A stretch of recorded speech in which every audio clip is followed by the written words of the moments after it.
Ok, nous sommes près de la fin du livre. Je ne pense pas qu'on finira aujourd'hui, mais sûrement demain. Donc chapitre 26, le paragraphe commençons par les mots « V'incha ro'eh ». Et tu vois, chez derer kniat zot hamida hi al yedei rov haprisha.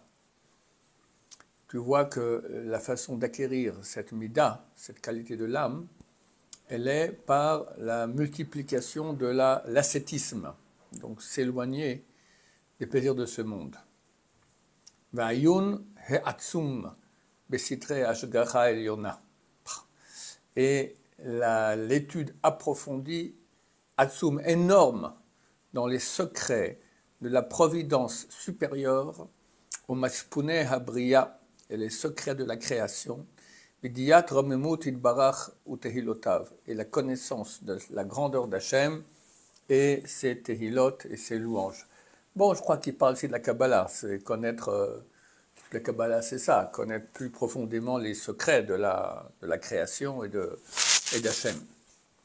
Ad shehit dabek bod vekut gadol, au point où il va adhérer à Hachem d'une adhésion grande, Veda lechaven marshavato, il saura viser dans sa pensée, Beyoto holech ou mishtamesh badrachim ha'artzim, même quand il va et utilise les voies terrestres, donc il saura viser sa pensée et que rester toujours avec Hachem.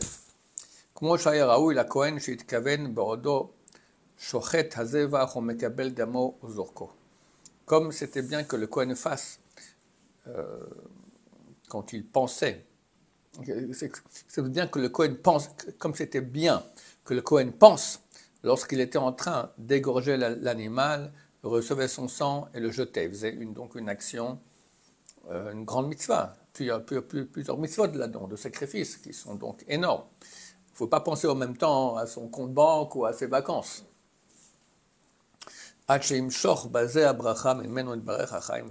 Jusqu'au point où il va amener, entraîner sur lui la bénédiction d'Hachem Itbarach, la vie et la paix.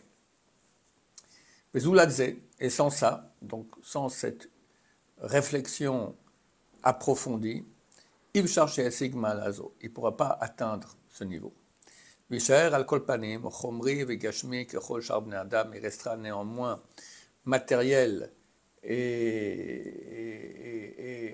matériel, c'est deux mots pour la même chose à peu près, chomri et gashmi, comme tout le reste des êtres humains. Vine, et voici. La sagat amida azot, ce qui aide à obtenir cette mida,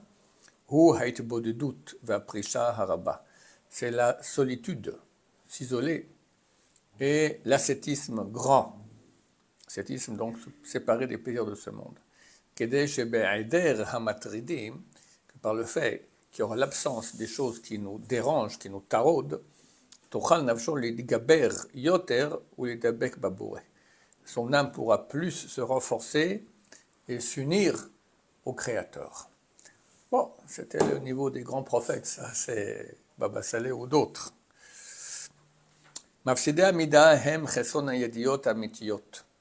Les choses qui font perdre cette mida est le manque des connaissances authentiques et l'amplification de fréquenter la société des gens. Comme avec les gens, on n'est plus avec Hachem. Car la matérialité trouve la même espèce qu'elle, Vénéor, et se réveille. Quand je suis tout seul, je peux encore me concentrer pour être avec Hachem. Je rencontre quelqu'un d'autre. Le contact, il est physique, il est matériel. On n'est pas en train de s'élever dans les... Donc forcément, ça réveille chez moi la partie matérielle aussi. Mais Trazek, elle se renforce. Et l'âme reste piégée dans sa matérialité. Et puis ne pourra pas sortir de sa prison. Mais par le fait qu'il se sépare d'eux, il restera seul. Et il se préparera à recevoir que demeure sur lui la sainteté d'Hachem. Hine, voici.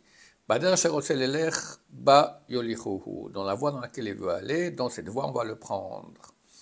Ou Be'ezer Eloki, Asher Yutan Lo, et par l'aide divine qui lui sera donnée, Tidgaber Nafsho Bo, son âme va se renforcer en lui, Tenatzeach et Agufniyut, elle va gagner, elle va vaincre sa matérialité, sa corporalité, elle va adhérer à la sainteté d'Hachem, béni soit-il, et Touchlambo, elle sera parfaite dans cette sainteté. Et de là-bas, il partira, il montera plus haut un niveau qu'on appelle Ruach HaKodesh. Il n'a pas fait de chapitre spécial sur le Ruach HaKodesh, mais il le cite ici. C'est la Mala qui est après la Kedusha.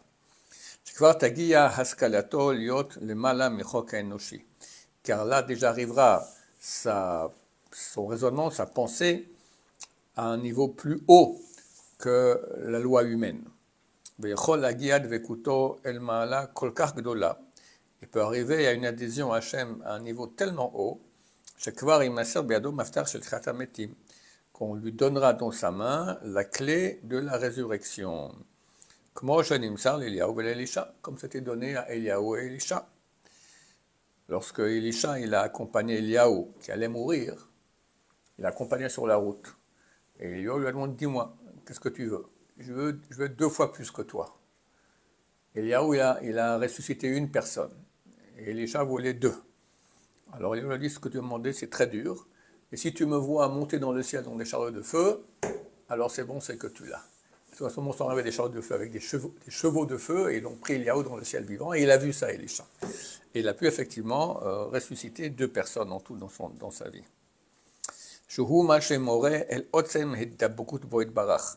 une chose qui montre à quel point la personne, elle adhère à Hachem, béni soit-il. Du fait que Hachem, il est la source de la vie, qui donne la vie à tout vivant, comme on dit, nos sages de mémoire bénis, 3 clés n'ont pas été données par un délégué. Et parmi ces 3, il y a celle de la résurrection des morts. Par le fait qu'il s'unit à Hachem d'une union totale, il